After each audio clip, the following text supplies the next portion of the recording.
मेरे बहनोई सैयद सफदर अली ख्वाजा अजमेर नगरी थाने के SHO हैं। अक्सर जब कोई औरत किसी जुर्म में गिरफ्तार होकर थाने लाई जाती है तो सफदर भाई मुझे फोन करके बुला लेते हैं। मैं जर्नलिज्म में मास्टर कर रही हूँ और अम्मी और अब्बू की शदीद मुखालफत के बावजूद मुस्तकबिल में क्राइम रिपोर्टर बनने का इरादा है। आज भी मैंने अभी वो मुश्किल घर में कदम रखे ही थे कि मेरे मोबाइल पर बीप हुई। फोन सफदर भाई का था और थाने यात्रा की दावत थी। मैं उल्टे पैर अम्मी की हैं कहाँ चल दी का जवाब देते तेजी से बाहर निकल गई। शुक्र के गली की नुक्कड़ पर ही रिक्शा भी मिल गया। थाने पहुंचकर सलाम दुआ से फिरागत के बाद केस का पूछा।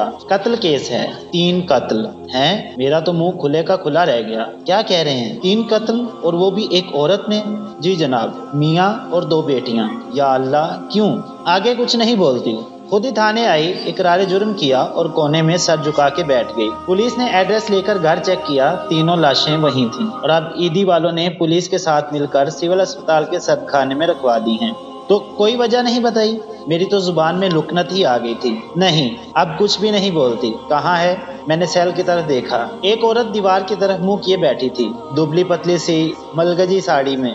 सफदर भाई ने सिपाही खादिम हुसैन की तरफ देखा। वो आइए बीबी जी कहता हुआ सेल की तरफ चला। मेरा तो दिल हलक में धड़क रहा था। बज़ाहिर खुद एतमाद नजर आने की कोशिश करते हुए सेल के अंदर आ गई। मेरी आहट पर उसने नजरें उठाकर मुझे देखा। वो दुबली पतली खड़े नक्श की खासी खूबसूरत औरत थी। साफ रंगत जिसमें जर्दी खंडी हुई थी। दंग कर देने वाली चीज इसके चेहरे पर इसकी आंखें थी, बिल्कुल खाली, हॉलो। ऐसा लगता था कि अब इन आंखों में बसारत भी नहीं। मगर वो नाबीना नहीं थी। तकरीबन 30 से 35 साल की एज ग्रुप की, अच्छे हालों और मुनासिब जगह पर होती तो यकीनन इसका शुमार खूबसूरत औरतों में होता। मैं सलाम करके इससे मुनासिब फासले पर बैठ गई, मगर इसने किसी रद्द अमल का इजहार नहीं किया और दोबारा अपना चेहरा अपने घुटने पर टिकाकर नजरें जमीन पर जमा दी। मैंने अपना तारुफ करवाया, मगर इसके वजूद में जुम्बश भी नहीं हुई। मैं 15-20 मिनट बैठी, मगर वो तो अपनी अतराफ से मुकम्मल तौर पर बेनियाज थी। मैं सेल के दरवाजे के पास आ गई और सिपाही ने सूरत से दरवाजा खोल दिया। मेरा लटका हुआ चेहरा देखकर सफदर भाई बहुत महजूस हुए। फिर कहने लगे, फिक्र मत करो, अब चूंकि 2 दिन छुट्टी है इसलिए अदालत में इसकी पेशी पीर को ही होगी, मगर अब शाम होने वाली है इसलिए इसको अब सदर औरतों के थाने मुंतकिल करना होगा। तुम ऐसा करना कि इतवार को वक्त तय करके चली जाना। मैं वहाँ की इंचार्ज सैयदा गजाला को फोन करके बता दूंगा और तुम भी इनका नंबर नोट कर लो। उनका नंबर है मेरे पास सफदर भाई, मगर आप उनको याद से फोन कर दीजिएगा। खादिम हुसैन, मोबाइल तैयार करो और इस बीबी को जनाना थाना छोड़ो जाकर। चलो रोशन, मैं तुमको घर छोड़ दूं। ताई जी को भी खड़े खड़े सलाम कर लूंगा। हाँ अच्छा है, आप साथ होंगे तो मुझे डांट पड़ने के चांसेस काफी कम होंगे। मैंने मुस्कुराते हुए कहा, भाई तुम्हारी हरकतें डांट खाने वाली ही हैं। चलो रिपोर्टर बन जाओ, पर क्राइम रिपोर्टर बनने की क्या जरूरत है? आप भी ऐसी बात करेंगे सफदर भाई? अच्छा, पता है मुझे कराटे का ब्लैक बेल्ट मिल गया है। मैंने खुशी से चहकते हुए उनको बताया। Good, very good. अब तुम ऐसा करो, शूटिंग सीख लो, लाइसेंस मैं दिलवा दूंगा। सेल्फ सेफ्टी के लिए जरूरी है। पेपर स्प्रे तो रखती हो ना पर्स में? सफदर भाई ने पूछा। जी भाई, वो तो लाजमी है। अच्छा, केस के बारे में तो बताए ना। सफदर भाई ने केस की तफसीलात बताना शुरू की। इस औरत का नाम रुकैया जमान है। इसका मौजूदा मियाँ इसका दूसरा शोहर था। इसका नाम जमान अली था। 6 साल पहले ये शादी हुई थी। पहला मियाँ सलीम आफ्ताब रोड एक्सीडेंट में हलाक हो गया था। ये सेक्टर 11C नॉर्थ कराची की रिहायशी है। ईदी का औरतों का शेल्टर होम है ना, इसके पीछे वाली लाइन में। वहाँ 120 गज के मकानात हैं। इसमें अब्दुल कयूम साहब के ऊपर वाले अधूरे मकान में किराएदार के तौर पर रहती है। 3 साल पहले इस घर में शिफ्ट हुई है। इससे पहले सरजानी टाउन में रहती थी। अब्दुल कयूम साहब इसकी दोस्त राफिया, जो इसके साथ ही फैक्ट्री में सुपरवाइजर है, के चच्चा हैं और इसी दोस्त राफिया की सिफारिश पर उन्होंने इन लोगों को जरूरतमंद समझते हुए बगैर एडवांस के ऊपर वाला पोर्शन किराए पर दिया। अब्दुल कयूम साहब खाते पीते आदमी हैं। घर में दोनों मियाँ बीवी और छोटा शादीशुदा बेटा, ये 4 अफराद और इनका 7 माह का पोता रहते हैं। बाकी इनके 3 बेटे खलीज में काम करते हैं। सो आसूदा हाल होने के सबब अपनी भतीजी के कहने पर रुकैया को उन्होंने ऊपर का पोर्शन किराए पर दे दिया। रुकैया अंडा मोड़ पर धागा रंगने की फैक्ट्री में काम करती है। इसी फैक्ट्री में इसकी दोस्त राफे सुपरवाइजर है। रुकैया बस FA पास है। मोहल्ले वालों और अब्दुल कयूम ने इसके चाल चलन के नेक और शरीफ होने की गवाही दी है। अपने काम से काम रखने वाली औरत है। हाँ, अब्दुल कयूम ने ये अहम बात बताई कि मियाँ बीवी के दरमियान झगड़ा रहता था और इधर हफ्ते 10 दिन से झगड़े की शिद्दत बहुत बढ़ गई थी। 2 बेटियां थीं जो पहले शोहर से थीं। जमान से कोई औलाद नहीं। बड़ी बेटी 10 साल की थी और स्कूल में 4थी जमात में थी।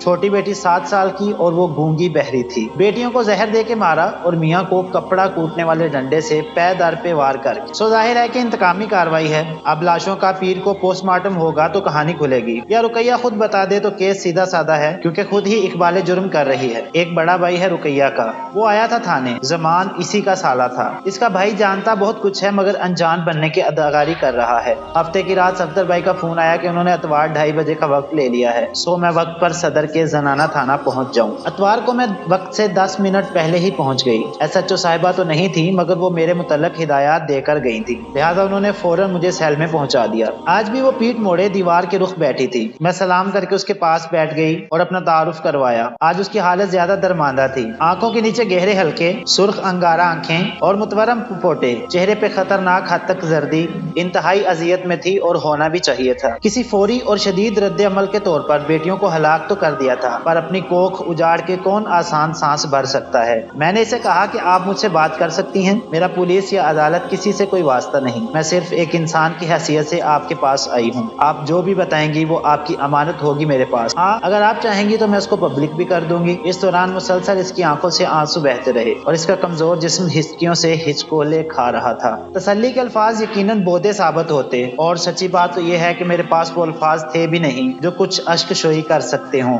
ये दुनिया का वो गमो जख्म था जिसका मदावा मरहम हो ही नहीं सकता था। उसको कोने में रखे घड़े से पानी निकाल कर दिया। अपने आप को कदरे संभाल कर उसने गौर से मेरी तरफ देखा और कहा कि मेरे पास इनको मारने के अलावा और कोई हल नहीं था। किस पर छोड़ती उसको? मामू पर। मामू ने तो पहली बार जब सलीम की मौत के बाद भैया हमें अपने घर ले गए थे तो हफ्ते अशरे के अंदर ही हम लोग भैया भाभी के लिए वबाले जान बन गए थे। बावजूद गम से निडाल होने के मैंने भाभी के घर का सारा काम संभाल लिया था ताकि अपनी और अपनी बच्चियों की रोटी हलाल कर सकूं। मगर ना भैया के माथे के बल जाते थे और ना भाभी के लहजे की करख्तगी। अल्लाह से तो शिकायत भी नहीं कर सकती, ये भी नहीं पूछ सकती कि आखिर सलीम को बुलाने की जल्दी क्यों थी। कहते हैं जिसका कोई नहीं उसका अल्लाह है। मैं तो आखिरी लम्हे तक किसी मौजज़े का इंतजार करती रही मगर कुछ भी ना हुआ। भाभी ने जबरदस्ती निकाह नामे पर मेरे दस्तखत ले लिए। भैया ने जिता दिया था कि अगर जमान से शादी नहीं की तो फौरन से पेशतर इनका घर छोड़ना पड़ेगा। मैं 2 बच्चियों को लेकर कहाँ जाती? मजबूरन जमान को ही तकदीर का लिखा समझकर कबूल किया। जो पता होता इस दिन का तो इसी दिन मैं और बच्चियां कुछ खा के सो रही होती। काश मैंने ऐसा ही किया होता तो अजियत से भरे ये 6 साल तो ना गुजारे होते। अपनी मासूम बेजुबान बेटी को अजाब की भट्टी में तो ना झोंका होता। मैं कैसी बेखबर माँ थी जो अपनी बेटी की ही हिफाजत न कर सकी। मैंने खामोशी में ही आफियत जानी। जाहिर है इसकी बातें मरबूत नहीं थी और हो भी नहीं सकती थी। जिस ट्रॉमा से वो गुजर रही थी उससे तो अल्लाह दुश्मन को भी ना गुजारे। हम 2 ही भाई बहन थे, यूनुस भैया और मैं। शादी से पहले हम लोग यासीनाबाद में रहते थे। अच्छी जिंदगी थी, सादा खाते थे, सुख से सोते थे। अब्बा प्लम्बर थे। भैया का दिल पढ़ाई में नहीं लगता था, हालांकि अब्बा की बड़ी ख्वाहिश थी कि बेटा बाबू साहब बने, पर हर ख्वाहिश पूरी होने के लिए तो नहीं होती। अब्बा उस्मान अस्पताल में मुस्तकिल प्लम्बर के तौर पर मुलाजिम थे। मैंने अफवा कॉलेज से FA किया था। इन्हीं दिनों बड़ी खाला अम्मा जो इंडिया में आजमगढ़ में रहती थी, उनके बेटे सलीम आफ्ताब इंडिया से BCom करके कराची घूमने आए और इनको कराची की शहरकारियों ने ऐसा जकड़ा कि यहीं के हो गए। अब्बा ने अपने दोस्त की वसातत से उनको गुल अहमद की होलसेल लोकेशन अकाउंट्स डिपार्टमेंट में खपवा दिया। फिर बड़ी खाला की ख्वाहिश पर सलीम और मेरी शादी हो गई। 2 साल बाद भैया के कहने पर भैया की शादी उनके दोस्त जमान की बहन से हो गई। सब अच्छा चल रहा था। भैया की शादी के बाद सलीम ने अम्मा अब्बा का घर छोड़ दिया कि इस घर में 2 ही बेडरूम थे। उन्होंने काम से करीब किराए पर घर ले लिया था। समीना 2 साल की थी जब आगे पीछे अम्मा अब्बा अदमाबाद सुधारे। जब तक दोनों जिंदा थे महीने का एक अतवार अम्मा के घर गुजरता था। समीना जब 3 साल की हुई तो तहमीना की पैदाइश हुई। इस दौरान भैया के घर भी कामरान की पैदाइश हुई। जिंदगी बावजूद तंगी हालात की अच्छी थी। अम्मा अब्बा के गुजरने के बाद भाभी के तेवर भी बदलते गए। सो ये आना जाना ईद बकर ईद तक ही महदूद रह गया। तहमीना की पहली सालगिरह गुजरे 10 दिन ही तो हुए थे कि हम लोगों के नसीब पर कालक फिर गई। सलीम मामूल के मुताबिक काम पर गए मगर वापस आना नसीब नहीं हुआ। सड़क क्रॉस करते हुए वैगन ने टक्कर मार दी और वो मौका पर ही गुजर गए। भैया हम लोगों को दुनिया दिखावे को अपने घर तो ले आए मगर हम लोग उनके लिए बारे गिरा थे। मेरी इद्दत भी नहीं गुजरी थी कि भैया और भाभी ने अपने भाई से शादी के लिए मुझ पर दबाव डालना शुरू कर दिया। मैं इन दिनों गम की शिद्दत और मुस्तकबिल से इतनी हरासा थी कि ना चाहते हुए भी उनके दबाव के जेर असर आ गई। सलीम को गुजरे बमुश्किल 6 माह हुए थे कि भैया ने जबरदस्ती मेरा निकाह जमान से करवा दिया। इन दिनों जमान सरजानी टाउन में रहता था। शुरू के 1 साल तो ठीक रहा, बच्चियों के साथ अगर अच्छा नहीं था तो बुरा भी नहीं था। फिर इसका काम छोड़कर घर گھر بیٹھنے کا دورانیہ بڑھنے لگا۔ شادی کو بمشکل 3 سال گزرے تھے کہ مجھے کام کے لیے گھر سے نکلنا پڑا۔ میری پڑوسن انڈا موڑ پر دھاگوں کی رنگائی کی فیکٹری میں کام کرتی تھی، سو ان کی سفارش سے میرا بھی یہاں کام لگ گیا۔ یہی رافعہ سے دوستی ہوئی اور اس نے اپنے چچا سے کہہ سن کر C11 میں کرائے پر گھر دلوا دیا۔ سمینہ میری طرح تھی، اٹھان میں دبلی پتلی، جبکہ تہمینہ سلیم کے ڈیل ڈول پر تھی۔ 7 سال کی تھی پر اپنی عمر سے بڑی لگتی تھی۔ اس کی اٹھان اچھی تھی۔ اس گھر میں آ کے میرے اور زمان کے جھگڑے میں بہت اضافہ ہو گیا تھا۔ وجہ یہ تھی کہ زمان گھر کے پیچھے بسنے والے خانہ بدوشوں سے خرید کر نشہ کرنے لگا تھا۔ کام کاج تو پہلے ہی نہیں تھا، اب نشے کی علت بھی لگا لی تھی۔ بھیا بھابھی سے 2-3 بار شکایت کی مگر وہی دھاگ کے 3 پات۔ بھیا نے صاف صاف کہہ دیا کہ زمان کی شکایت لے کر مت آیا کرو، دنیا کی ہزارہا عورتیں نکھٹو اور نشئی شوہروں کے ساتھ زبان بند کر کے گزارا کرتی ہیں، تم بھی کرو۔ میں تو اب سنجیدگی سے خلا کا سوچ رہی تھی، بلکہ وکیل سے بھی ملی، مگر تہمینہ کی مجبوری آڑے آ جاتی تھی کہ یہ بے زبان ہے، نہ سن سکتی ہے نہ بول سکتی ہے، اسکول بھی نہیں جاتی۔ زمان جیسا کیسا بھی ہے مگر اس کے گھر میں ہونے کی وجہ سے تہمینہ محفوظ تو ہے۔ میں کتنی بیوقوف تھی، کس قدر اندھیرے میں تھی کہ لٹیرے کو محافظ سمجھ رہی تھی۔ ادھر 3-4 مہینوں سے تہمینہ کی طبیعت گری ہوئی تھی، اس کا چنچال پن ختم ہو گیا تھا، عجیب سوئی کیفیت میں رہتی تھی۔ محلے کے ڈاکٹر کو بھی دکھایا مگر اس نے طاقت کے کیپسول لکھ دیے۔ مالک مکان قیوم چچا نے مجھ سے 1-2 دفعہ قیوم کی شکایت کی تھی کہ صبح اور دوپہر تک میرے گھر میں عجیب لوگ آتے ہیں اور ان کو اتنے لوگوں کی آمد و رفت پسند نہیں۔ میں نے جب زمان سے پوچھا کہ میرے پیچھے کون آتا جاتا ہے تو زمان بری طرح بفر گیا اور قیوم چچا کو غلط کہنے لگا، مجھ پہ بھی ہاتھ اٹھایا۔ میرا اور زمان کا آئے دن کا جھگڑا رہنے لگا تھا اس کے نشے کی لت کی وجہ سے، یہاں تک کہ قیوم چچا نے گھر خالی کرنے کا نوٹس بھی دے دیا کہ ہم لوگوں کی وجہ سے ان کے گھر کا سکون برباد ہو رہا ہے۔ یہ نوٹس اس حادثے سے 2 دن پہلے کی بات ہے۔ جمعے کا دن تھا، رات میں بھی میرا زمان سے معرکہ ہوا تھا۔ صبح سے میری طبیعت سست تھی۔ سمینہ کو اسکول وین سے اسکول بھیج کر میں نے فقط چائے کا پیالہ پیا۔ زمان بے سدھ سو رہا تھا۔ دوسرے کمرے میں تہمینہ بھی سو رہی تھی۔ اس کو غور سے دیکھا، عجیب لاغر اور پیلی سی۔ اچانک میری نظر اس کے گریبان سے نیچے گئی تو وہاں ایک نیل کا نشان تھا۔ میں حیران تھی کہ اس نے یہ چوٹ مجھے کیوں نہیں دکھائی، کب لگی یہ چوٹ، کیسے لگی یہ چوٹ۔ وہ اشاروں سے اپنا معنی مطلب بتانے پر قدرت رکھتی تھی۔ میں نے غور سے اس چوٹ کو دیکھا، پھر ہلکا سا دبایا۔ تہمینہ نے کسمسا کر ایک ہلکی سی آہ بھری۔ میں نے فکر مند ہوتے ہوئے اس کے کرتے کا بٹن بند کیا۔ اس کے ہاتھ پر کوہنی کے پاس بھی باریک نشان تھے جیسے مچھر کے کاٹنے سے ہوتے ہیں۔ میں الجھی اپنے پیچھے دروازہ بند کر کے سیڑھیاں اترتی چلی گئی۔ کام پر میرا ذرا دھیان نہیں تھا، بار وہ سرخی مائل نیل ذہن میں چکراتا رہا۔ وہ نشان میرے ذہن میں جم گیا تھا اور میرا دل پتے کی طرح کانپ رہا تھا کیونکہ وہ چوٹ کا نشان نہیں لگ رہا تھا، وہ تو دانت سے کاٹے کا نشان لگ رہا تھا۔ یا اللہ، کیا ہو رہا ہے؟ میں نے رافعہ سے کہا، میرا دل دماغ ٹھکانے پر نہیں، مجھے چھٹی دے دو۔ اس نے میری وحشت دیکھتے ہوئے کہا، ٹھیک ہے تم گھر جاؤ۔ میرے دماغ میں جکڑ چل رہے تھے۔ میں دبے پاؤں سیڑھیاں چڑھتے ہوئے اوپر آئی۔ کمرے کا دروازہ بھیڑا ہوا تھا اور میری معصوم اور بے زبان بچی کپڑوں سے بے نیاز چارپائی پر پڑی تھی اور ایک شخص اس پر جھکا ہوا تھا۔ میری چیخ پر وہ پلٹا۔ میں نے جھپٹ کر اس کو پکڑا لیکن اس نے جھٹکے سے اپنے آپ کو چھڑا لیا اور چھلاوے کی طرح غائب ہو گیا۔ میری چیخ پر دوسرے کمرے میں نشے سے دھت زمان نکلا۔ میں پاگلوں کی طرح تہمینہ کو ڈھک رہی تھی، اس کو پکار رہی تھی مگر وہ ساکت تھی۔ اس کے ہونٹوں کے کناروں پر سفید جھاگ سی تھی۔ زمان نے اس کو جھک کر دیکھا، ٹٹولا اور تھوک کر کہا، مر گئی سالی، میری دہاڑی کا ذریعہ بھی لے گئی۔ زمان کے یہ الفاظ سمجھنے میں مجھے کچھ وقت لگا اور جب بات سمجھ میں آئی تو پھر مجھے ہوش نہیں رہا۔ میں نے زمان کو اپنے کمرے میں جاتے دیکھا اور پھر بس میرے ہاتھ میں کپڑا کوٹنے والا ڈنڈا تھا۔ مجھے نہیں پتا تھا میں نے کہاں اور کتنی دیر تک زمان کو مارا۔ اس وقت تک پیٹتی رہی جب تک کہ تھک کے گر نہیں گئی۔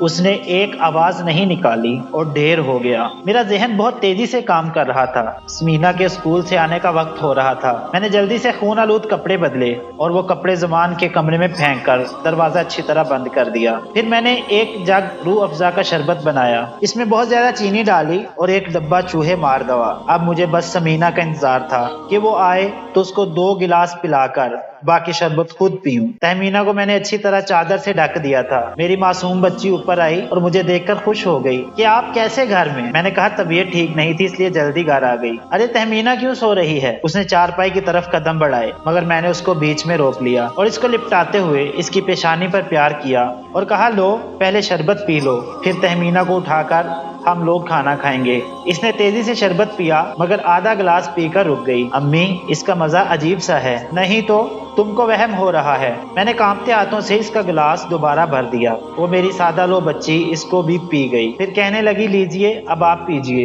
ये कहते हुए उसने जग से गिलास में शरबत अंडेलना चाहा मगर शायद हाथों में पसीने की वजह से या किसी और वजह से जग उसके हाथ से छूटकर गिर गया। साथ ही मेरी चीख भी निकली मगर इसी असना में समीना भी धड़ाम से शरबत से गीली जमीन पर गिरकर तड़पने लगी और 20 मिनट के अंदर अंदर तड़प कर मेरे बाजुओं में मर गई। मैंने उसको उठाया और तहमीना के बराबर लेटाकर चादर उड़ा दी। दरवाजे को बीड़ा और थाने आ गई। मुझे तो मौत ने भी कबूल नहीं किया। मेरे जैसी बेखबर और जालिम माँ की मौत भी बहुत इबरतनाक होनी चाहिए। पता है बेटियों की माओ को कभी दूसरी शादी नहीं करनी चाहिए। वो अपने लिए साहिबान बनाते बनाते अपनी बेटियों को तपती धूप में खड़ा कर देती हैं। मैंने बच्चियों की हिफाजत के ख्याल से जमान का साथ कबूल किया था। मुझे क्या मालूम था कि वो दरिंदा इसको नशे पर लगाकर इसकी इज्जत नीलाम कर रहा है। वो गरीब तो नशे के जेरे असर रहती, मुझे भी कुछ नहीं बताया। कब से ये सिलसिला चल रहा था मैं नहीं जानती। हाय कैसी बेखबर माँ हूँ मैं, मुझे तो निशाने इबरत बना देना चाहिए। ये कहकर वो सर पीट पीट कर रोने लगी।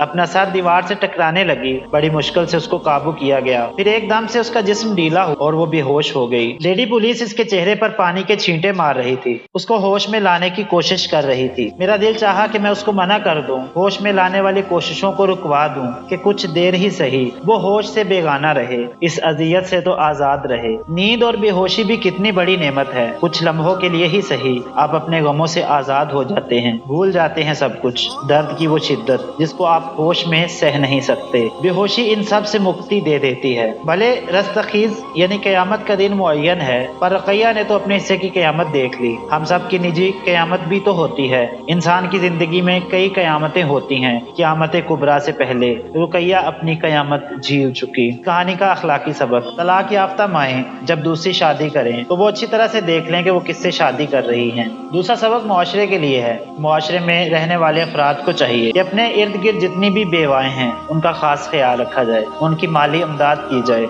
यार दोस्तों कहानी अच्छी लगी है तो इस वीडियो को लाइक कर दें और मजीद इस तरह की मॉरल अखलाकी सबक आमूज कहानियाँ उर्दू और हिंदी में सुनने के लिए हमारे इस चैनल को जरूर सब्सक्राइब करें। वीडियो के नीचे आपको लाल रंग का सब्सक्राइब बटन नजर आ रहा होगा, उसे प्रेस करके साथ मौजूद बेल आइकन को प्रेस करके ऑल पर क्लिक कर दें ताकि इस तरह की तमाम नई स्टोरीज आप सबसे पहले देख सकें। शुक्रिया।